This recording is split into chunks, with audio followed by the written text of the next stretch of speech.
Well, let's get more on that, as we've been hearing the government's under some pressure to lift the 1% pay cap for public sector workers, which has been in place since 2013. Well, Number 10 has indicated that salaries will be examined on a, quote, case-by-case basis rather than the cap being raised across the entire public sector. Pay review bodies for the police and teachers are expected to report to the government later this month with their recommendations. Well, let's discuss it more. With me are the Labour MP for Hornsey and Wood Green, Catherine Weston, Tim Loughton, the Conservative MP for East Worthing and Shoreham. And very good evening to you both. Tim Loughton, do you think the government should unilaterally lift the cap? I think they should lift the cap. I think it has to be done in a sensible way. You can't just rush into it until you know how you're going to pay for it. I think there's a growing feeling that probably restraint in the public sector has run its course. A lot of public sector workers have taken quite a bit of the pain over the last few years, and I think most people would like to see them get well-deserved pay rises, but we've got to work out how to pay for it sustainably and how much it's going to cost. Let me ask you, Catherine West, though. I mean, you know, you kind of Johnny-come-latelys to this issue since the election, because you didn't go into the election saying this was one of the big issues. No, but nevertheless, when we learned that nurses are going to food banks and that we're having such a crisis in our schools in terms of recruitment, particularly in the high-value areas, it's just essential that we look again at pay and that we do it in conjunction with the review body, but do it fairly soon, because we don't want to lose out on those teachers. And, you know, the idea that people would rather stack shelves in a supermarket than serve people as public servants in our hospitals, in our schools,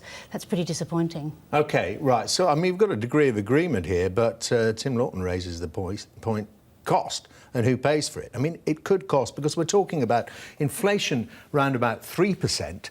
So public sector pay is being eroded by 2% a year. Even to keep pace, it's 3%. If you want to give people a well-deserved pay rise, when we think after so many years of pay restraint, what are we talking about, 5 or 6%? Or more than that. And I think, more than that. Well, that's billions upon billions. I think because of the inflation figure at the moment as well, it's made it more of a pressing issue. So clearly the real terms pay that public sector workers taking home has been worth less. Well, the IFS said if it was inflation, it would be about 4 billion per year. So if it's more than that, what are we thinking? 6, 7, 8, 9? If we go with the average private sector pay rises and the likely pay review bodies, some of them reported, some of them are still to report, we're looking at a figure of probably around 6 billion. And per year.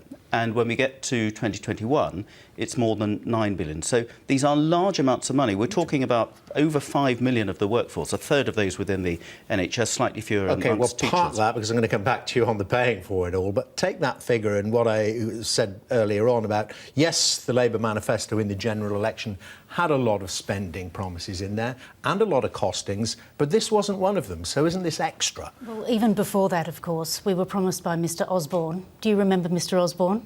Mr Six Jobs Osborne. Well, he, of course, said that austerity would be over by 2015. So we're already 2 years off that target. And, you know, essentially the national finances, the public finances are not as good as they should be.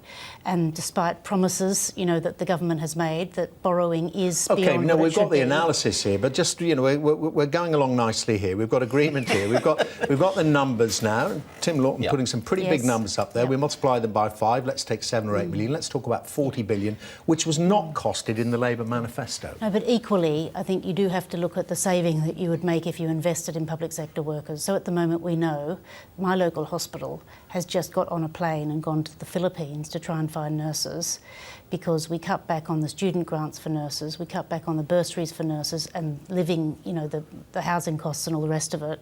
That's a real false economy. By investing in the public sector workers with their pay increases and so on, it makes it a more attractive role so that we don't have to jet off abroad to find other workers to come in. Of course, so you save on the recruitment flights. It's not going to save a whole lot of money. Tim Loughton, you've got to put taxes up. Come on, let's not beat around the bush. You've got to put taxes up on the better paid. There are 3 ways of doing this. You put taxes up, you borrow more, and of course the Labour manifesto would have made our debt go up even more, so austerity would have had to last even longer to try and balance the books. or you make cuts somewhere. Those are the only ways you get extra money. What do you favour? It's slightly disingenuous to say that you invest in public services. OK, well, I'll put that together in a minute. But what do you favour? A combination of all those? I think it has to be a combination of all of those, and that's why this needs to be done in conjunction with the budget. We had a bit of a stunt from the Labour Party last week, trying to link it to the Queen's speech, which was all about trying to wreck the Queen's speech, without any ideas, you've just heard, of how you pay for it. So this needs to be taken into account for the budget in a few months' time, so that we can set out how we're going to pay for public sector wage increases, how we focus those on the less well-paid, because I don't think most people want to see the chief executive of a hospital on $250,000 getting a 1, 2, 3, 4% pay rise, and how it's going to be paid for.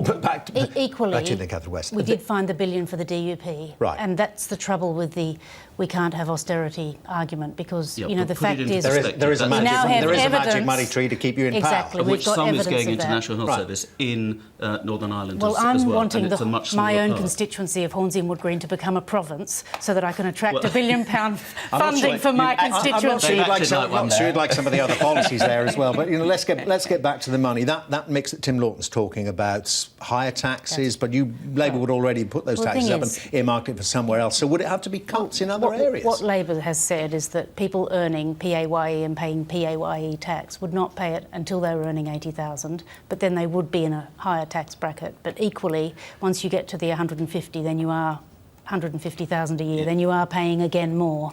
So they're two quick ways of changing Well, it's not a quick way, is it? Because the trouble with that, we know, and yes, the better off can pay small tax, but of course it never raises the sorts of eye-watering amounts that you claimed it could raise, and so what happens, it then falls on the least paid. So it's no good giving public sector workers an increase in their pay. An increase and then income tax rates go up and taking back the other hand, and that's what would happen. So, I mean, would it mean, you seem to be saying that it would mean cuts somewhere else. Is that something that Labour could accept? Well, we also looked at corporation tax, for example. We looked at increasing that so that we were back where we were with Gordon Brown in 2009. You spent that. Well, we're not in yet, but given that this idea is very popular locally, why don't we look at those changes? We seem to be helping the government here quite a lot. You drive companies away at a time when Brexit means we need to keep them here by out of jacking up time. tax Thank you very much rates. for setting some light on this important issue. Tim Loughton, Catherine West, very good to see you both. Now to the United States, where